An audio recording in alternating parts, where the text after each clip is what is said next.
ચલો મિત્રો 58માં દાખલો જુઓ. 58માં દાખલામાં રકમમાં ભૂલ છે એટલે ભૂલ સુધારી લેવાની રહેશે. ક્યાં ભૂલ છે તો જુઓ, log x - 1 એનો આધાર છે 0.03. ત્યાં ભૂલ છે 0.03 નહીં, પણ 0 પોઈન્ટ સીધા 3 જ. 0 પોઈન્ટ પછી સીધા 3. ઓકે, એ સુધારો છે. લેસ ધેન log x - 1 આધાર છે 0.09. તો x કયા અંતરાલમાં છે? ઓકે, ખાલી જગ્યા અંતરાલમાં છે. તો સુધારો ક્યાં છે તો જુઓ, સુધારો અહીંયા છે. અહીંયા સુધારો કરવાનો છે. પોઈન્ટ પછી સીધા 3 લેવાના છે. આ સુધારો છે, નહીતર જવાબ નહીં આવે. આ આપણો સુધારો છે. ઓકે, ચાલો હવે નહીતર પદ સેટ જ ના થાય. તો હવે આને ગોઠવવાનું ચાલુ કરીએ મિત્રો. આને હું આમ લખીશ કે માટે log, ચાલો 0.3 એમ નામ x - 1 લેસ ધેન log, ચાલો અહીંયા 0.9 છે અને હું લખું છું 0.3 નો વર્ગ, એટલે થઈ જાય 0.09. બરાબર, આને આમ લખ્યું. હવે log નો એક નિયમ છે, આધાર પરિવર્તનનો નિયમ. ધારો કે આપણી પાસે આમ હોય log a આધાર b હોય તો આને આમ લખવાનું log a આધાર c છેદમાં log b આધાર c. આવું લખી શકો છો, આવું લખી શકો છો, જોઈ લો. અને અહીંયા આધાર લખ્યો જ ન હોય, ધારો કે log a છેદમાં log b કર્યું, તો આધાર શું સમજવાનું? e સમજવાનું. શું સમજવાનું? e. લઈ શકો છો, કોઈ પ્રોબ્લેમ નથી. તો log a આધાર b હોય તેને તમે શું લખી શકો? log a છેદમાં log b.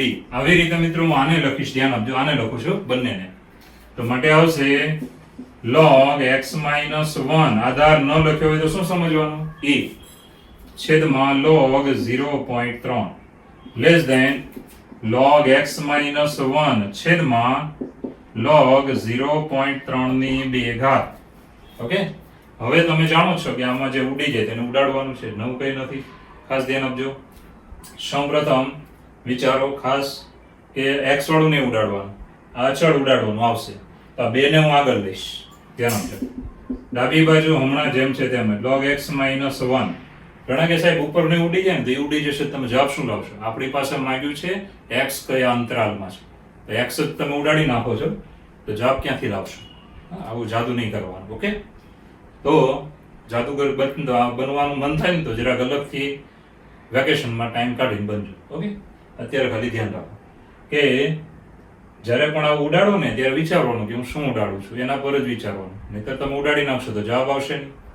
ચાલો મિત્રો, હવે આ છેદનું પદ એમ log 0.3 less than log x - 1 છેદમાં, હવે આ બે ને તમે આગળ લઈ શકો. log નો નિયમ જે તમે સારી રીતે જાણો છો, log ના ઘટકની ઘાતને આગળ લઈ દેવાની. હવે આ ઉડી ગઈ, log 0.3 ઉડી જાય. હવે બે છે ને એને આ બાજુ લઈશું. therefore 2 log x - 1 less than log x - 1. હવે log x - 1 ને તમે આ બાજુ લઈ લેશો તો આ બે છે, બે માંથી આ એક બાદ થઈ જાય એટલે એક વધે. માટે log x - 1 લેસ ધેન 0. હવે મિત્રો ખાસ ધ્યાન આપજો, શું કીધું કે આ log વાળું પદ તમે આ બાજુ લીધું એટલે આ બે હતા, બે માંથી આ એક બાદ થઈ ગયું એટલે કેટલા વધે? 1. ધારો કે આ બાજુ 2x હોય, પેલી બાજુ x હોય, x આ બાજુ આવે 2x - x, તો ખાલી 1 વધે x. ઓકે, એવી રીતે. હવે મિત્રો આની વાત કરીએ કે આનો જવાબ 0 થી નાનો છે. log x - 1 less than 0. Okay, તો અહીંયા તમે વિચાર કરશો તો ખબર પડી જાય. જુઓ કે આ પદ છે ત્યાંથી તમારે શું કરવાનું? તો આને ફેરવી નાખવાનું. નિયમ પ્રમાણે ફેરવો એટલે તમને યાદ આવવો જોઈએ નિયમ કે log a આધાર b હોય, ધ્યાન આપજો, અને અહીંયા લેસ ધેન 1 હોય તો તમે શું લખી શકો? ધ્યાન આપજો કે a લેસ ધેન b ની 1 ઘાત. આવી રીતે લખી શકો કે ઘટક બરાબર, આને ઘટક કહેવાય, ઘટક બરાબર આધારની ઘાત. ઘટક બરાબર, અહીંયા બરાબર હોય કે અસમતા જે હોય તે લઈ લેવાનું, ઘટક, અને પેલી બાજુ શું લખવાનું? આધારની ઘાત. ઓકે, એવી રીતે આને ફેરવી. માટે ઘટક એટલે x - 1 લેસ ધેન આધાર. આનો મેં કીધું હતું કે ન લખ્યો ત્યારે શું સમજવાનું? e. તો e ની 0 ઘાત. ઓકે, e ની 0 ઘાત એટલે 1. માટે x - 1 લેસ ધેન 1. ચલો 1 પેલી બાજુ, માટે x લેસ ધેન 2. તો x ની કિંમત 2 થી નાની, 2 થી નાની તો કેટલી? તો અનંત સુધી જાય. તો માટે એમ કહેવાય કે x ની કિંમત કેવી આવી? x ની કિંમત આવે નેગેટિવ ઇન્ફિનિટી થી 2 વિરુદ્ધ. તો મિત્રો આ અંતરાલમાં x હોય 2 થી નાની નેગેટિવ ઇન્ફિનિટી સુધી, તો 2 થી નાની, હવે આવો ઓપ્શન તમને એ નથી આપ્યો, બી નથી આપ્યો, સી નથી આપ્યો, માટે આન્સર ડી. ચોથો જવાબ આન્સર ડી. બરાબર છે? આ થઈ ગયો આપણો જવાબ. તો ફરીવાર એકવાર જોઈ લો. અહીંયા છે આપણો સુધારો. બરાબર? પોઈન્ટ પછી સીધા 3 લઈ લેવાના છે. ઓકે. હવે 0.09 છે એને લખવાનું 0.3 નો વર્ગ. હવે આવી રીતે લોગના નિયમમાં જઈને લોગને આવી રીતે આધાર પરિવર્તન કર્યું કહેવાય, આધાર પરિવર્તન. ઓકે. હવે ડાયરેક્ટ આ પદ નહીં ઉડાડતા, એવું મેં કહી દીધું છે. આગળ વધી આ 2 ને આગળ લઈ શકો. હવે લોગ 0.3 ઉડી જાય. લોગ 0.3 ઉડી ગયા, 2 આ બાજુ લઈ લો. હવે આ 2 લોગ છે ને પેલું લોગ આ બાજુ લેશો એટલે એ બાદ થઈ જાય, એટલે 1 વધે. હવે આને આમ ફેરવી નાખવાનો. નિયમ તમે જોઈ શકો છો, ઘટક અને પેલી બાજુ લખવાનું આધારની ઘાત. તો ઘટક x - 1 આધાર e સમજવાનું, તો e ની ઘાતમાં 0 બરાબર 1 બરાબર 2. માટે x ની કિંમત 2 થી નાની તો કઈ લેવાની? તો નેગેટિવ ઇન્ફિનિટી થી 2 વિરુદ્ધ. બરાબર છે? માટે આપણો આન્સર આવશે ડી. ચલો મિત્રો 60મો દાખલો. 60મા દાખલામાં થોડું કરેક્શન છે, રકમ અધૂરી છે, એટલે ફરીવાર જુઓ કે આપેલ વક્રનો x અક્ષને સમાંતર સ્પર્શક, બસ આટલું જ આપ્યું છે. તો આપણી રકમ શું છે? આપેલ વક્રનો x અક્ષને સમાંતર સ્પર્શક નો અભિલંબ. બરાબર? અથવા આવું વિચારો કે આપેલ વક્રનો x અક્ષને સમાંતર સ્પર્શક હોય તો અભિલંબનો ઢાળ ખાલી જગ્યા છે. તો રકમમાં સુધારો કરી નાખવાનો છે મિત્રો. જો કે આપેલ વક્રનો x અક્ષને સમાંતર સ્પર્શકના અભિલંબનો ઢાળ ખાલી જગ્યા છે. ઓકે. સુધારો એનો મતલબ આટલું વધારે આપણે લખવાનું છે, નહીતર તમે મેળવશો શું, સવાલ જ ખબર નહીં પડે. તો એક વક્ર છે, એનો x સ્પર્શક છે ને એ x અક્ષને સમાંતર છે, તો અભિલંબનો ઢાળ શું થાય એવું માંગ્યું છે. ઓકે. તો x અક્ષને સમાંતર સ્પર્શક છે માટે અભિલંબ છે, ધ્યાન આપજો, માટે અભિલંબ y અક્ષને સમાંતર થાય. બરાબર? x અક્ષને સમાંતર જો સ્પર્શક હોય તો અભિલંબ એ તો આને લંબ હોય, માટે y અક્ષને કેવો થાય? સમાંતર. માટે અભિલંબનો ઢાળ ચાલો dy/dx બરાબર ઇન્ફિનિટી. કેમ ઇન્ફિનિટી? કારણ કે y અક્ષને સમાંતર કોઈ પણ રેખા આવે, y અક્ષને સમાંતર કોઈ પણ રેખા, તેનો ઢાળ અવ્યાખ્યાયિત એટલે ઇન્ફિનિટી. ચાલો વ્યસ્ત લઈએ તો માટે dx/dy ઇન્ફિનિટી નો વ્યસ્ત 0. બરાબર? વ્યસ્ત લઈએ તો ઇન્ફિનિટી નો વ્યસ્ત 0, જે છે આપણો આન્સર બી ફોર બોમ્બે. આ છે આપણો જવાબ. તો ઈઝી હતો. સ્પર્શક x અક્ષને સમાંતર માટે અભિલંબ y અક્ષને સમાંતર, અને y અક્ષને સમાંતર જે અભિલંબ છે મિત્રો એનો ઢાળ કેવો થાય? ઇન્ફિનિટી. બંને બાજુએ વ્યસ્ત લઈ લો. dy/dx નો વ્યસ્ત dx/dy, ઇન્ફિનિટી નો વ્યસ્ત 0. આ થઈ ગયો આપણો જવાબ બી ફોર બોમ્બે. ચલો મિત્રો 64મો દાખલો જો કે y બરાબર e ની x ઘાત પ્લસ e ની માઇનસ x ઘાત નો સમક્ષિતિજ સ્પર્શક ખાલી જગ્યા છે. એટલે એનો સમક્ષિતિજ સ્પર્શક ખાલી જગ્યા. સમક્ષિતિજ એટલે x અક્ષને સમાંતર, એને કહેવાય સમક્ષિતિજ. અને ઉર્ધ્વ એટલે આમ y અક્ષને સમાંતર હોય, આમ ઉર્ધ્વ. અને સમક્ષિતિજ એટલે આવી રીતે જે x અક્ષને કેવો હોય? સમાંતર. ઓકે. હવે x અક્ષને સમાંતર હોય તો ઢાળ કેવો હોય? 0. તો સ્પર્શક આપણે મેળવીએ છીએ, ધ્યાન આપજો. તો પહેલા તો આનું વિકલન કરીશું. તો માટે dy/dx e⁻x નું વિકલન e⁻x જ થાય. એવી રીતે આમાં લખી દેવાનું, પણ માઇનસ x આવ્યું તો માઇનસ x નું વિકલન થાય -1. માઇનસ x નું વિકલન ગુણાકારમાં મૂકવાનું કે માઇનસ x નું વિકલન થાય -1. કેમ -1 થયું? કારણ કે x નું વિકલન 1 ને આગળ માઇનસ હતા એટલે -1. ચાલો આને ગોઠવી દઈએ તો e⁻x e⁻x. ચાલો આ વિકલન થઈ ગયું. હવે મિત્રો ખાસ ધ્યાન આપજો, સ્પર્શક સમક્ષિતિજ હોવાથી તેનો ઢાળ બરાબર 0. સમક્ષિતિજ હોય તો 0 ને શિરોલંબ હોય અથવા ઉર્ધ્વ હોય તો ઇન્ફિનિટી. ઓકે. ચાલો ઢાળ 0 માટે આની બરાબર 0, e⁻x e⁻x બરાબર 0. સાદરૂપ આપીએ તો આ પદને પેલી બાજુ લઈ લઈએ છીએ. માટે e⁻x બરાબર e⁻x. માટે ઘાત સરખાવી દઈશું. x ઉડાડી નહીં નાખવાનો, નહીંતર પાછો જવાબ ગાયબ થઈ જાય. ચાલો પેલી બાજુને x આ બાજુ 2x બરાબર 0 માટે x બરાબર 0. ચાલો મિત્રો આ x યામ આપણને મળ્યો. આ x ની કિંમત જો હું આનામાં મૂકી દઉં, નંબર 1 આપી દઈએ છે, નંબર 1 માં મૂકી દઈએ, ધ્યાન આપજો. તો માટે y બરાબર કેટલા આવે? નંબર 1 માં x ની જગ્યાએ 0, e ની 0 ઘાત 1, e ની 0 ઘાત 1, 1 વત્તા 1 એટલે y બરાબર 2, કારણ કે નંબર 1. ચાલો આ બિંદુ મળી ગયું મિત્રો. માટે બિંદુ છે સ્પર્શ બિંદુ, સ્પર્શ બિંદુ છે. ઓકે, હવે મિત્રો આ સ્પર્શ બિંદુ આવી ગયો. હવે આપણે ઢાળની વાત કરીએ છીએ તો ઢાળ તો 0 જ છે પહેલેથી. ચાલો આ ઢાળ તો 0 જ છે. તો ઢાળ બિંદુ સૂત્ર મૂકી દેવાનું. માટે સ્પર્શક આવશે, ધ્યાન આપજો. સ્પર્શક ઢાળ બિંદુ એટલે y - 2 બરાબર ઢાળ 0 ગુણ્યા x - 0, x1 y1, y - y1 બરાબર ઢાળ ગુણ્યા x - x1. સાદરૂપ આપીએ એટલે આપણને જવાબ મળી જાય. પેલું તો નીકળી ગયું. માટે y - 2 બરાબર 0, જે છે આપણો આન્સર C. બરાબર, ત્રીજો જવાબ. તો ઈઝી દાખલો છે. પહેલા તો આનું વિકલન e⁻x નું વિકલન e⁻x જ થાય. -x આવ્યો તો એનું વિકલન પાછું ચાલુ રાખવાનું કે -x નું -1. ચાલો, સમક્ષિતિજ સ્પર્શકનો ઢાળ 0 હોય છે, આની બરાબર 0. એના પરથી તમને x મળી ગયો, x બરાબર 0. x બરાબર 0 આમાં લઈ લો એટલે y મળી જાય, y બરાબર 2. બિંદુ મળી ગયું, ઢાળ તો 0 જ હતો. ઢાળ બિંદુ સૂત્ર મૂકી દો એટલે શું આવી જાય? જવાબ. ચલો મિત્રો, 65મો દાખલો. એમાં રકમમાં નાનું એવું કરેક્શન છે એટલે જરાક ધ્યાન રાખજો. xy બરાબર a². પહેલો વક્ર આપ્યો છે x ગુણ્યા y બરાબર a², અને બીજો છે x² + y² બરાબર 2a². જો ત્યાં સુધારો છે જમણી બાજુમાં, બીજા વક્રની જમણી બાજુ 2a². બરાબર, આ બે વક્રોના છેદ બિંદુ આગળનો ખૂણો ખાલી જગ્યા છે. બંને વક્રો જ્યાં છેદે છે ત્યાં એમની વચ્ચે ખૂણો કેટલો છે. ઓકે, તો જો સારો દાખલો છે, બોર્ડની એક્ઝામ માટે પૂછાયો છે. તો આ બંને વક્રોના સમીકરણ, સુધારો અહીંયા હતો જમણી બાજુનો. ઓકે, એ તમારે કરી લેવાનું રહેશે. હવે આપણે આનું વિકલન કરીએ એટલે ઢાળ બનાવવા તરફ જઈએ છીએ. ધ્યાન આપજો.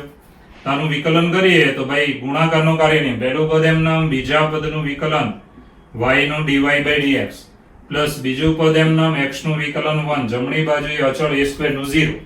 માટે dy/dx ને કરતા બનાવીએ તો dy/dx બરાબર -y/x.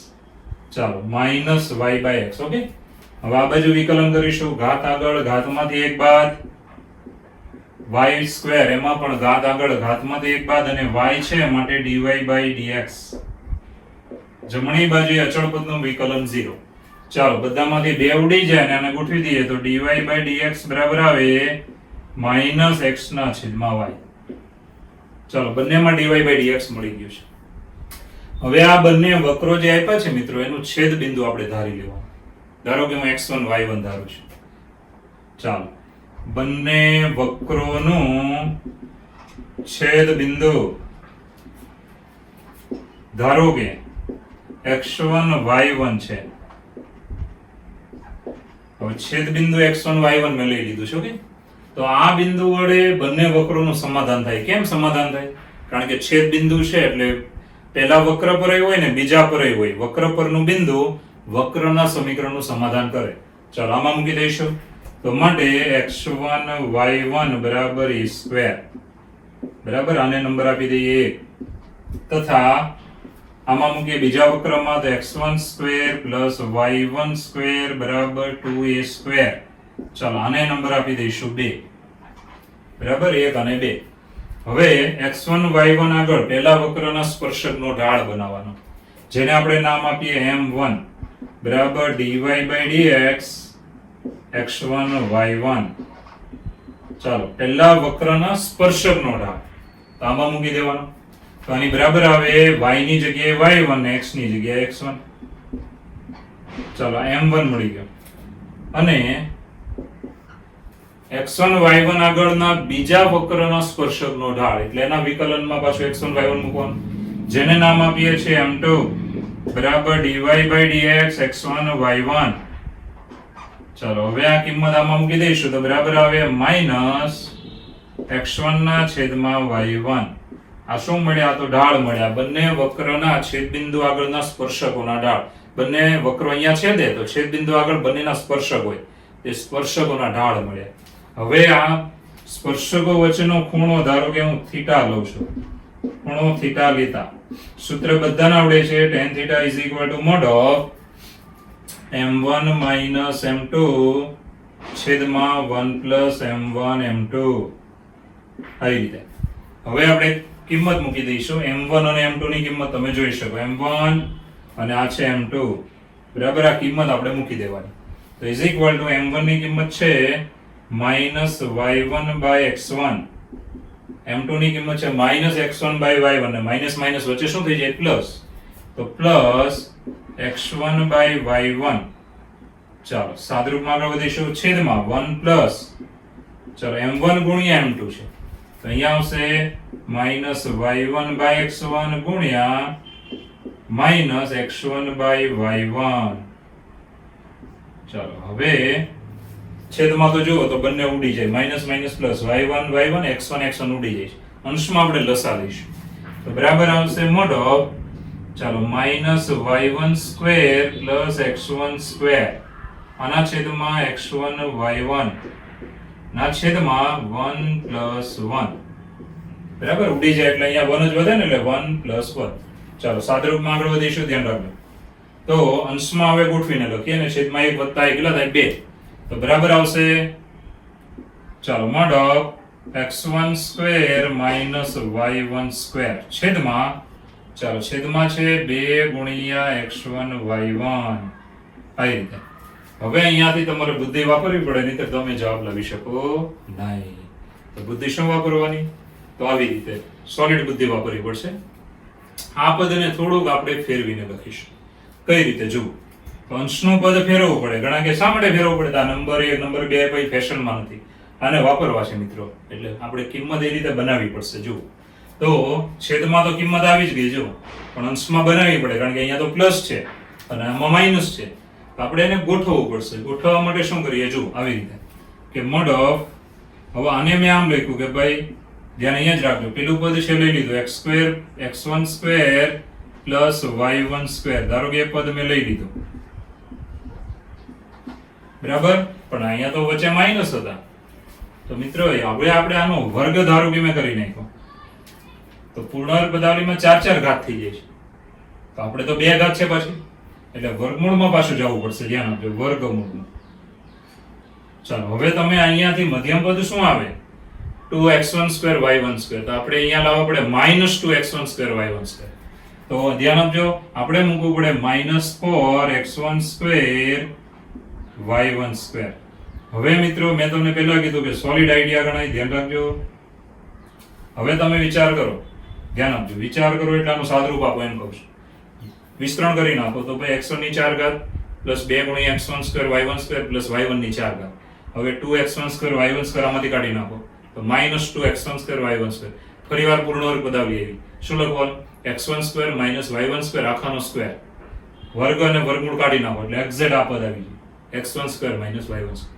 એટલે આ આઈડિયા યાદ રાખવાનો. ઓકે, ચાલો છેદ જે છે તે જ 2x1 y1. હવે મિત્રો કિંમત મૂકીશું, નંબર 1 નંબર 2 જુઓ. ચાલો કિંમત, તો અંડર રૂટ પહેલી કિંમત છે x1 સ્ક્વેર y1 સ્ક્વેર સરવાળામાં, તો 2a સ્ક્વેર.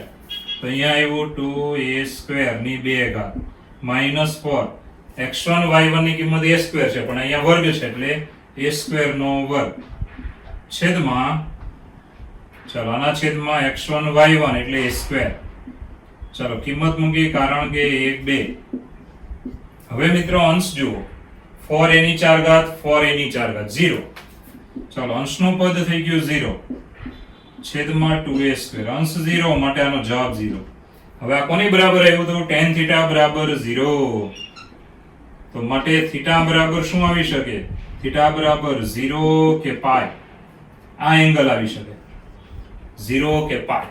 બરાબર છે, જે છે આપણો આન્સર ડી, ચોથો જવાબ. ઓકે, ચાલો મિત્રો ફરીવાર જવાબ, આખો દાખલો જવાબ સાથે કમ્પ્લીટ પાછું જુઓ. તો શું આપ્યું છે? તો બે વક્ર આપ્યા છે, પહેલો વક્ર અને આ છે બીજો વક્ર. આમાં અહીંયા છે ને એ સુધારો છે, સુધારો, બરાબર, 2a સ્ક્વેર. નહીંતર જવાબ નહીં આવે. વિકલન કરતા તમને આવડી ગયું છે, નાનું વિકલન એકદમ. હવે આ બંને વક્રોનો છેદબિંદુ ધારવાનું. બંને વક્રોનો છેદબિંદુ x1 y1 ધારો છો તે બંને વક્ર પર હોય જ. સમાધાન કરાવો. હવે આ જે બિંદુ છે ત્યાં બંને વક્રો જ્યાં છેદે છે ને ત્યાં બંનેના સ્પર્શક હોય. આ વક્રનો સ્પર્શક ને આ વક્રનો સ્પર્શક. તો આ બંને સ્પર્શક વચ્ચે જે ખૂણો હોય ને એ જ ખૂણો વક્રો વચ્ચેનો ખૂણો કહેવાય. કોઈ પણ બે વક્રો છેદે તો એ છેદબિંદુ આગળના એમના સ્પર્શકો વચ્ચેના ખૂણાને વક્રો વચ્ચેનો ખૂણો કહેવાય. ઓકે, તો મિત્રો આ x1 y1 બિંદુ ધાર્યું છે ત્યાં બંનેના ઢાળ બનાવો. y ની જગ્યાએ y1 x ની જગ્યાએ x1 આ બંનેમાં લઈ લીધા, બરાબર છે. હવે તેમને વચ્ચેનો ખૂણો થીટા લીધો, એને વક્રો વચ્ચેનો ખૂણો બોલો તોય ચાલે, સ્પર્શક વચ્ચેનો ખૂણો અથવા વક્ર વચ્ચેનો ખૂણો થીટા લીધું તો સૂત્ર તમને મળે જ છે. m1 m2 ની કિંમત અહીંયાથી મૂકી દેવાની, સાદરૂપ આપીને તમે અહીંયા સુધી આવી જશો. હવેથી તમારે અહીંયાથી બુદ્ધિનું કામ કરવાનું થાય. તો વચ્ચે પ્લસ લઈને આ પદ લીધું, પરંતુ પ્રોબ્લેમ શું થાય તો પછી કઈ નહીં કરી શકો. આખાની 2 ઘાત કરી તો પછી વિસ્તરણમાં 4 ઘાત આવે, જ્યારે અહીંયા તો 2 જ ઘાત હતી એટલે વર્ગમૂળ લીધું. પછી મધ્યમ પદ આનું 2x1² y1² આવે, આમાંથી કાઢી નાખો તો -2x1² y1², પૂર્ણ પદાવલી વર્ગ વર્ગમૂળ કેન્સલ એટલે પાછો આવી જાય. તો આ પદ તમારે જરાક ધ્યાનમાં રાખવાનું રહેશે. હવે કિંમત મૂકી દીધી નંબર 1 નંબર 2 પરથી, તો અંશ 0 થઈ ગયો, માટે tan ની કિંમત 0, tan ની કિંમત 0 આવે 0 આગળ કે પાય આગળ, જે ઓપ્શન ડેલી નક્કી કરે છે મિત્રો. તો આન્સર ડી. ઓકે, ચલો મિત્રો 67 મો દાખલો જો. fx log x x log 51 એ ખાલી જગ્યા છે. ઓપ્શનમાંથી કયો જવાબ બને, કયામાં વધતું ને કયામાં ઘટતું ને એવું પૂછ્યું છે. ઓકે, તો fx બરાબર જે એનું વિકલન કરીશું. આ log 51 છે અચળ વિધેય કહેવાય, એનું વિકલન 0 થાય. આમાં ભાગાકારનો કાર્ય નિયમ. ચાલો, માટે f' x બરાબર આવશે છેદનું પદ એમનું અંશનું વિકલન log x નું વિકલન 1/x, log x નું વિકલન 1/x માઈનસ અંશનું પદ એમનું છેદનું વિકલન x નું વિકલન 1 છેદમાં છેદનો વર્ગ અને log 51 નું 0. ઓકે, સાદરૂપ ઇઝ ઇક્વલ ટુ અહીંયા x ઉડી જાય 1 - log x છેદમાં x². ચલો, વિકલનનું પદ આપણને મળી ગયું છે મિત્રો. હવે જ્યારે પણ આ log x એવું આપ્યું હોય તો x હંમેશા 0 થી મોટો હોય, નહીં તો log વ્યાખ્યાયિત થાય જ નહીં. તો અહીંયા આપણે શરત બની જાય, જાતે શરત બને કે x is greater than 0. Okay, હવે મિત્રો ખાસ ધ્યાન આપજો કે આ f' બરાબર 0 લઈ લઈએ છીએ, બરાબર 0 લેતા ચાલો 1 - log x બરાબર 0. જો વિકલન 0 હોય તો એ અચળ વિધેય થાય. અચળ વિધેય વધતું પણ ન હોય ને ઘટતું પણ ન હોય. તો આ લઈ લઈએ એટલે આપણને કિંમત મળી જશે. પછી એ કિંમતની આ બાજુ ઘટતું હોય ને આ બાજુ વધતું હોય, અથવા આ બાજુ વધતું હોય ને આ બાજુ ઘટતું હોય, બેમાંથી એક શક્યતા આવે. તો અહીંયા આપણે શું કરીએ, સાદરૂપ આપી દઈએ. therefore 1 is equal to log x. Okay, તો આને ફેરવી નાખીએ તો માટે e ની 1 ઘાત બરાબર x, ઘટક બરાબર આધારની ઘાત, માટે x બરાબર e મળ્યો. હવે અહીંયાથી ભાગ પડે. x ની કિંમત ધ્યાન આપજો, e થી નાની હોય તો આ સંખ્યા નાની આવે અને એકમાંથી બાદ કરો તો નાનું થવાનું. તો અહીંયા આપણે ભાગ પડી જાય, પહેલા મોટી લઈએ. ચાલો, મોટી કિંમત લઈએ. x is greater than e, તો 1 - log x less than 0. આ નેગેટિવ આવે, કારણ કે અહીંયા e ની કિંમત કરતા જો x ની કિંમત મોટી થઈ ગઈ તો આ પદનો જવાબ 1 કરતા મોટો થાય. log e બરાબર 1, એ તો તમને ખબર જ છે, log e બરાબર 1. હવે એક ધ્યાન આપજો, log e બરાબર 1 આવે એટલે e ની જગ્યાએ જો મોટી કિંમત આવે e થી, આવી રીતે કે log e બરાબર 1 છે, બરાબર. તો અહીંયા જે પણ અહીંયા આપણું આ પદ છે આ x છે, બરાબર, એની કિંમત જો e થી મોટી આવે એટલે કે log x, જો આ x ની કિંમત e થી મોટી હોય તો log x ની કિંમત 1 થી મોટી થઈ જાય, બરાબર. 1 e હોય તો, અને અહીંયા e થી મોટી કિંમત હોય તો log x greater than e, આનો જવાબ 1 થી મોટો થઈ જાય. તો મિત્રો x ની કિંમત e થી મોટી, તો આ જે જવાબ છે 1 થી મોટો થઈ ગયો. log x is greater than 1. હવે 1 માંથી 1 થી મોટી સંખ્યા બાદ કરો છો, 1 - 1 થી મોટી સંખ્યા, તો જવાબ નેગેટિવ આવશે. તો એનું કારણ પણ તમે આવું આપી શકો, કારણ કે log x is greater than 1. કેમ greater than 1? કારણ કે x ની કિંમત e થી કેવી છે, મોટી છે. log x ની કિંમત 1 થી મોટી આવે, માટે આ પદમાંથી મોટું પદ બાદ થાય છે, માટે જવાબ નેગેટિવ. માટે એમ કહેવાય કે f' less than 0. માટે આપણે આના પરથી નક્કી થઈ ગયું કે x ની કિંમત જો e થી મોટી હોય તો f ઘટતું વિધેય છે, બરાબર. f' નેગેટિવ આવશે, કારણ કે છેદ તો પોઝિટિવ જ રહેવાનું છે. આની પર જ આધાર છે કે આ કેવું છે. ચાલો, તો આ ઓપ્શન આપણો થઈ ગયો આન્સર ડી. ચાલો આન્સર ડી ફોર દિલ્હી. બાકીના જવાબ આમાં બનતા નથી. ચાલો એકવાર મિત્રો ફરીવાર દાખલો જોઈ લો. fx બરાબર log x upon x plus log 51. log x આવ્યો એટલે x 0 થી મોટો જોઈએ. વિકલન ભાગાકારનો કાર્ય નિયમ log 51 નું વિકલન 0. આ પદ સુધી આપણે આવી ગયા. હવે મિત્રો f' બરાબર 0 લઈ લેવાનું એટલે આપણે સંખ્યા મળી છે ક્યાંથી ભાગ પડે છે. તો 0 લેતા તો x બરાબર e આવશે. હવે x ની કિંમત જો e થી મોટી હોય ને આ યાદ રાખવાનું છે બધાય. ચાલો હું તમને લખી નાખું એ મોઢે કરી નાખવાનું.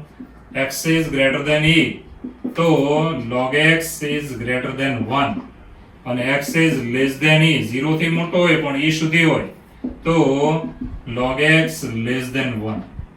આ તમારે નોંધમાં લખી રાખવાનું. મોઢે કરવું હોય તો મોઢે પણ કરી શકો, અઘરું નથી. x e થી મોટો તો log x 1 થી મોટો, x e થી નાનો તો log x 1 થી નાનો. બસ આટલું જ મોઢે કરવાનું. હવે તમે અહીંયા જુઓ તો x ની કિંમત e થી મોટી છે તો 1 minus log x કેવું આવે? બહુ ચોખ્ખી વાત છે કે log x તો 1 થી મોટો છે. હવે 1 minus 1 થી મોટી સંખ્યા, 1 minus 1 થી મોટી સંખ્યા તો જવાબ તો નેગેટિવ જ આવે. માટે f' less than 0. માટે x ની કિંમત e થી મોટી તો f કેવું વિધેય થાય? ઘટતું વિધેય. જે છે આપણો આન્સર D for Delhi. એટલે મિત્રો તમારા મોઢે કરી નાખવાના છે આ બંને. બરાબર છે? ખાસ ધ્યાનમાં રાખજો. ચાલો મિત્રો 71 મો દાખલો જુઓ. fx બરાબર sin x minus cos x minus kx plus b. એ k ની કઈ કિંમત માટે હંમેશા ઘટે? k ની કઈ કિંમત માટે આ વિધેય હંમેશા ઘટે? ઓકે, ચાલો તો પહેલા તો વિકલન કરીશું.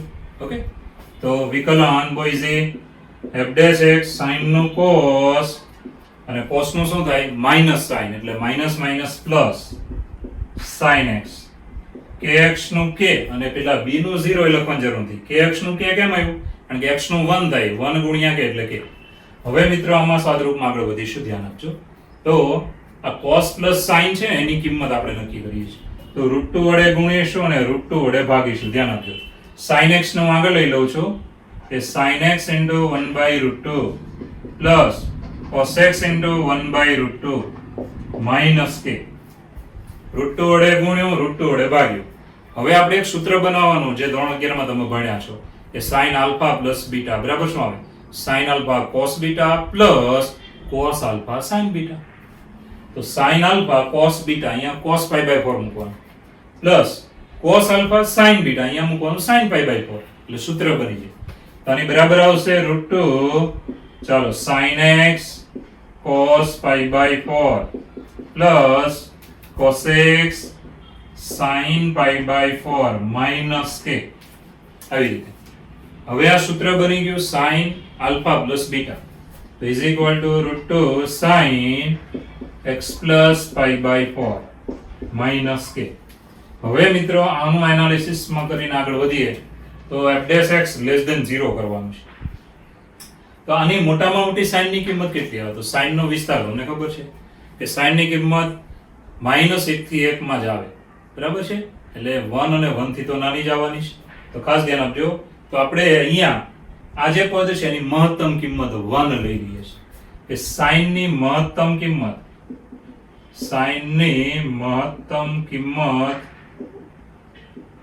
1 લેતા. બરાબર? આની મહત્તમ કિંમત 1 લઈએ છીએ. તો ધારો કે ધ્યાન આપજો કે sin ની કિંમત 1 અને 1 થી તો નાની જ આવે. તો બધાને ખબર છે ને? તો આને આપણે આમ લખી શકાય. ખાસ ધ્યાન આપજો કે sin x plus pi by 4 less than or equal 1. Okay, હવે મિત્રો sin ની કિંમત 1 અને 1 થી તો નાની જ આવે છે. હવે આપણે બહુ ચોખ્ખી વાત છે કે √2 છે, √2 વડે બંને બાજુએ ગુણી નાખીએ. ધારો કે તો √2 વડે ગુણશો તો તમારી પાસે અહીંયા √2 આવી જશે. પછી આ પદ છે એમાંથી k ને બાદ કરવાનું. ઓકે, તો જો તો √2 વડે ડાબી બાજુ બનાવીએ છીએ. પેલા આટલું પદ બનાવીશું કે √2 વડે બંને બાજુએ ગુણી નાખવાનું. √2 sin x plus pi by 4 less than or equal √2 વડે ગુણો એટલે √2. ઓકે, હવે બંને બાજુએ k ને બાદ કરીશું. માટે √2 sin x plus pi by 4 less than or equal to √2 minus k. આ પદ આપણને મળ્યું. હવે આ જે પદ મળ્યું છે ને તે આપણા માટે મહત્વનું છે કે વિધેય f કેવું છે? ઘટતું વિધેય છે. માટે f' less than 0 થવું જોઈએ. તો આ પદ છે 0 થી કેવું થવું જોઈએ? નાનું થવું જોઈએ. ચાલો આને નંબર આપી દઈએ. ઓકે, હવે મિત્રો ખાસ ધ્યાન આપજો કે f ઘટતું વિધેય બને તે માટે f ઘટતું વિધેય બને તે માટે f' less than 0 આ થવું જોઈએ. ઓકે, આપણે ઘટતું વિધેય છે તો પછી આ ભાઈ છે તે 0 થી કેવો હોય? નાના હોય. તો માટે √2 - k less than 0 માટે √2 less than k માટે કહી શકાય k ની કિંમત વર્ગમૂળ 2 થી કેવી છે ભાઈ? મોટી છે. ઓકે, અને બીજી ખાસ વાત શું કે ઘટતું વિધેય જ આપ્યું છે, ચુસ્ત એવો શબ્દ આપ્યો નથી, એટલે ઇક્વલ પણ લઈ શકો છો. તો અહીંયા તમે f' નો જવાબ આની બરાબર 0 પણ લઈ શકો છો. એનો મતલબ થયો f' is less than or equal 0.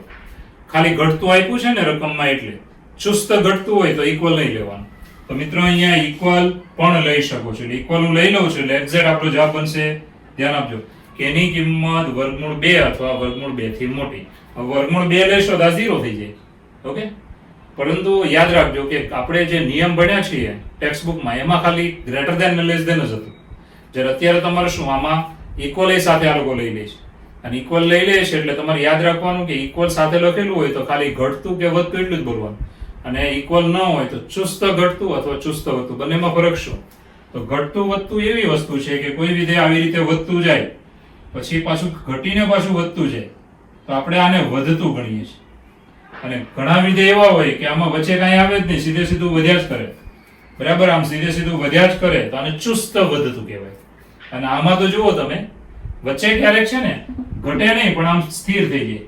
સ્થિર એટલે તમારે વિચારવાનું કે આપણે પગથિયા ચડીએ દાદરના ત્યારે એક પગથિયા પર આપણે આમ ઊભા રહીએ તો એ જગ્યા જે ઊભા છો તમે એ સ્થિર ગણાય. બરાબર છે, પછી તમે ઉપર જાઓ છો એટલે વધ્યા પાછા સ્થિર, વધ્યા પાછા સ્થિર. સ્થિર એટલે તટસ્થ, તટસ્થ એટલે વિકલન 0. તો અહીંયા વિકલન 0 હોય ત્યારે વધતું પણ ન હોય ઘટતું પણ ન હોય. ઓકે, તો મિત્રો આવાને ખાલી વધતું ગણાય. આવા જે વિધેય હોય પગથિયાને આકારે દાદર ચડતા હોય ને પગથિયા આવતા જાય તો મિત્રો એવા વિધેયને ગણાય. અહીં કેવું વિધેય ગણાય? ખાલી વધતું ગણાય. પરંતુ સીધું જ આમ હોય જેને આપણે ચોપાટીમાં પેલી લસરપટ્ટી તમે જોઈ શકો કે ઉપરથી નીચે આવો નીચેથી ઉપર જાઓ તો એમાં કઈ ધ્યાન આપજો, એમાં કઈ વચ્ચે જુદું કઈ આવવાનું નથી, વચ્ચે ક્યાંય તમે ઉભા રહેવાનું નથી. સીધે સીધા નીચે આવો છો તો ઉપર જાઓ છો, તો ઉપર જાઓ તો એને કહેવાય ચુસ્ત વધતું અને નીચે આવો તો એને કહેવાય ચુસ્ત ઘટતું. તો આવી રીતે હોય છે. આમાં ક્યાંય પગથિયામાં તટસ્થ વાળી વાત આવે નહીં. ઓકે, આમાં પગથિયું આવ્યું મતલબ તટસ્થ. તો આમાં કહેવાય શું? વધતું ઘટતું, જે પણ બોલો તે. નીચે આવતું તો ઘટતું, ઉપર જતું તો વધતું. અને આમાં શું બોલવાનું? ચુસ્ત વધતું અથવા ચુસ્ત ઘટતું. એટલે આ દાખલામાં ખાલી તમને શું આપ્યું છે? ઘટતું. એટલે આપણે ઇક્વલ લેવું પડશે. તો ઇક્વલ મેં લઈ લીધું છે એટલે જવાબ આવી લીધો. ફરી એકવાર જોઈ લો. બરાબર, આ વિધેય ધ્યાન આપજો k ની કઈ કિંમતો માટે ઘટતું વિધેય બને? k ની કઈ કિંમત માટે ઘટતું વિધેય બને? વિકલન sin નું cos, cos નું minus sin, kx નું k. ઓકે, b નું 0 લખવાનું નહીં. હવે √2 વડે ગુણો, √2 વડે ભાગો અને સૂત્ર બનાવો sin આલ્ફા પ્લસ બીટા પ્રમાણે. sin alpha cos beta plus cos alpha sin beta. Okay, હવે મિત્રો આને સૂત્રમાં લખી નાખવાનું. હવે આની મહત્તમ કિંમત લઈ લેવાની. મોટામાં મોટી જેટલી ધન કિંમત આવે તે લઈ લેવાની. આવું કેમ કર્યું? કારણ કે k બાદ થાય છે. મોટામાં મોટી કિંમત લીધા પછી કે બાદ થયા પછી જો જવાબ નેગેટિવ આવતો હોય તો ઘટતું કહેવાય. તો આની મોટામાં મોટી કિંમત લીધી 1. બરાબર, તો આની કિંમત મોટામાં મોટી 1, તો આનો જવાબ કેવો આવે? 1 અને 1 થી નાનો છે. √2 વડે બંને બાજુએ ગુણો. હવે બંને બાજુએ ધ્યાન આપજો, બંને બાજુએ આગળ વધીએ તો તમારી પાસે અહીંયા જે પદ છે √2 વડે ગુણ્યા પછી બંને બાજુએ તમે વિચાર કરશો તો અહીંયા આ પદની કિંમત √2 અને √2 થી નાની છે. હવે મિત્રો કેને આમાંથી જો બાદ કરવામાં આવશે તો કેની કિંમત કેવી હોય કે જેથી આ કિંમત તમારી નાની રહી. એટલે તમારે વિચારવાનું છે. ધ્યાન આપજો, અહીંયા મેં k એડ કરી દીધો છે. k કેમ એડ કર્યો? કારણ કે આપણું આ પદ આપણે બનાવવાનું છે આખું. બરાબર, ધારો કે અહીંયા આ બાજુ પણ એડ કરી દો તો વાંધો નથી, પરંતુ પાછા ઘણા છોકરા શું કરશે કે એને બંને બાજુથી કાઢી નાખશે.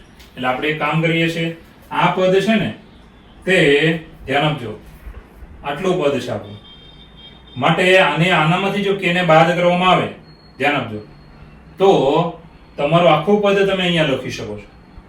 પ્રોબ્લેમ નથી, પણ બંને બાજુ k ને કાઢી નાખતા નહીં. એની જગ્યાએ આપણે શું કર્યું? આની જગ્યાએ આપણે એવું કર્યું, ખાસ ધ્યાન આપજો કે આની કિંમત મહત્તમ 1 લીધી કહેવાય.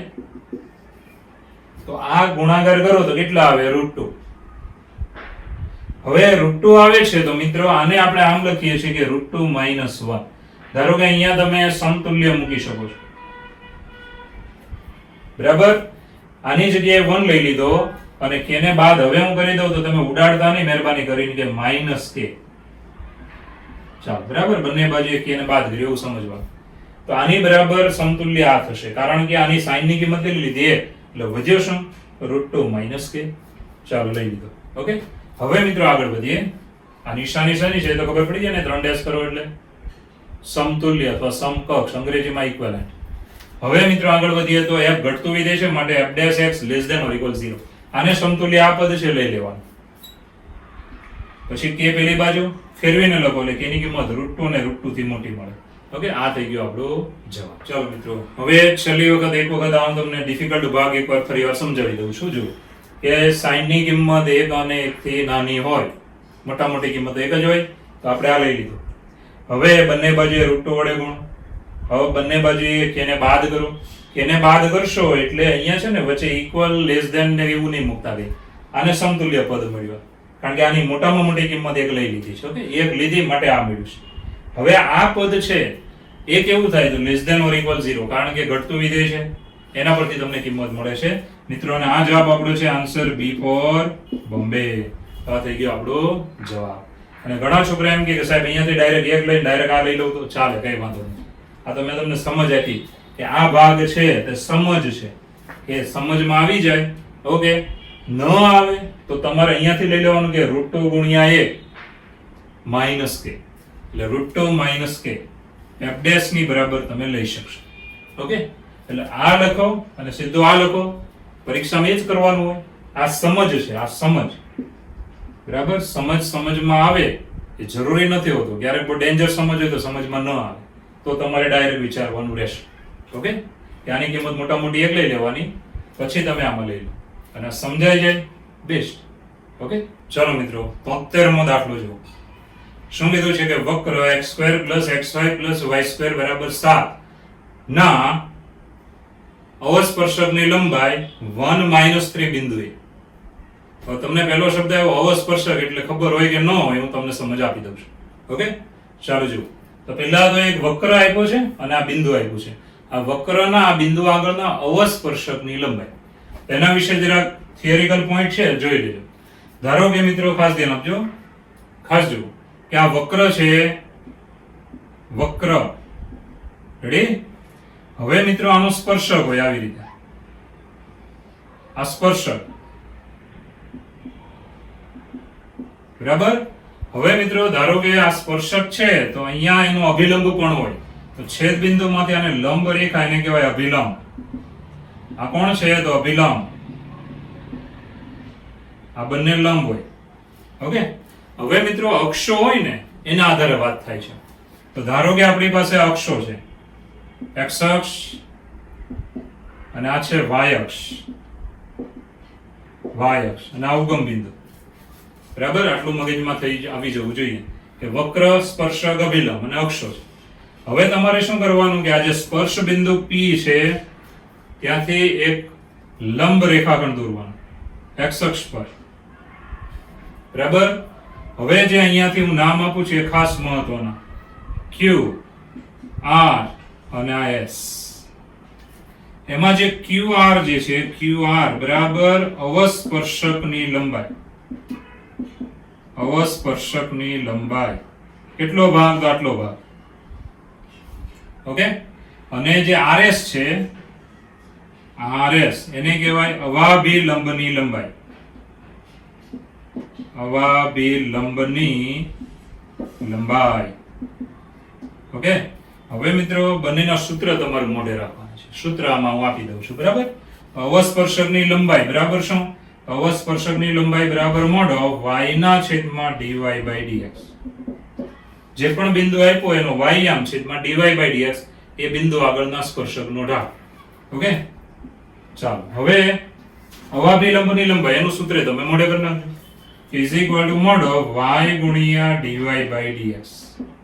જે પણ બિંદુ આપ્યો હોય એનો y આમ ગુણ્યા એ બિંદુ એ સ્પર્શકનો ઢાળ. તો આવી રીતે આપણને મળે છે. તો ફરી એકવાર જોઈ લો. વક્ર છે, સ્પર્શક છે, અભિલંબ છે, અક્ષો મૂક્યા એટલે ટુકડા કપાય છે. જો અહીંયાથી લંબ લીધો તો એક ટુકડો QR એને કહેવાય અવસ્પર્શકની લંબાઈ, અને RS એને કહેવાય અભિલંબ બાજુ હોય તો અભિલંબની વાત આવે, સ્પર્શકની બાજુ હોય તેની વાત આવે. અભિલંબ બાજુનો ભાગ આવ્યો એટલે અવાભિલંબની લંબાઈ. આનું સૂત્ર કેવું તો y ભાગ્યા dy/dx સ્પર્શકનો ઢાળ, અને y ગુણ્યા dy/dx. આમાં ભાગ્યા ને આમાં ગુણ્યા. જો કેટલું યાદ રહી જાય, સીધું યાદ રહી જાય. તો આ બે સૂત્ર તમારે મોઢે કરવાના છે. અહીંયા શું માંગ્યું છે કે આ વક્રના આ બિંદુ આગળના અવસ્પર્શકની લંબાઈ. ઓકે, તો પહેલા તો વિકલન કરવું પડશે. ચાલો વિકલન, ઘાત આગળ ઘાતમાંથી એક બાદ પ્લસ અહીંયા ગુણાકારનો કાર્ય નિયમ, પહેલું પદ એમ નામ બીજાનું વિકલન પ્લસ બીજું એમ નામ પહેલાનું વિકલન. ચલો y² નું વિકલન કરીએ તો ઘાત આગળ ઘાતમાંથી એક બાદ y નો dy/dx, જમણી બાજુએ 7 નું 0. હવે મિત્રો dy/dx બે પદમાં છે, dy/dx કોમન, અને બાકીના બે પદને જમણી બાજુમાં લઈ લઈએ તો ઇઝ ઇક્વલ ટુ માઈનસ કૌંસમાં 2x પ્લસ y, બરાબર 2x પ્લસ y. ચાલો માટે dy/dx આપણને મળ્યું is equal to minus 2x plus y છેદમાં x પ્લસ 2y. હવે મિત્રો જે બિંદુ આપ્યું ત્યાં તમારે dy/dx વ્યાખ્યાયિત કરવાનું. સ્પર્શકનો ઢાળ, સ્પર્શકનો ઢાળ. ચાલો dy/dx કયા બિંદુએ, તો બિંદુ છે 1 - 3. x ની જગ્યાએ આમાં 1 લેવાનું, y ની જગ્યાએ -3 લેવાનું. ઇઝ ઇક્વલ ટુ -2 * 1, y ની જગ્યાએ શું લેવાનું તો -3 છેદમાં, ચાલો x ની જગ્યાએ 1, y ની જગ્યાએ -3. ચાલો આનું સાદરૂપ આપી દઈએ તો અંશમાં કેટલા થયા 2 * 2 -3 એટલે -1 માઇનસ પ્લસ છેદમાં 3 2 6 1 ઉમેરો એટલે -5 આવ્યા.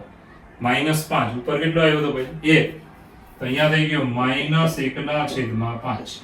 ઓકે, હવે મિત્રો ફાઇનલ જવાબમાં જઈએ. જો અવસ્પર્શકની લંબાઈ બિંદુનો y ભાગ્યા જે ઢાળ હોય તે લેવાનું.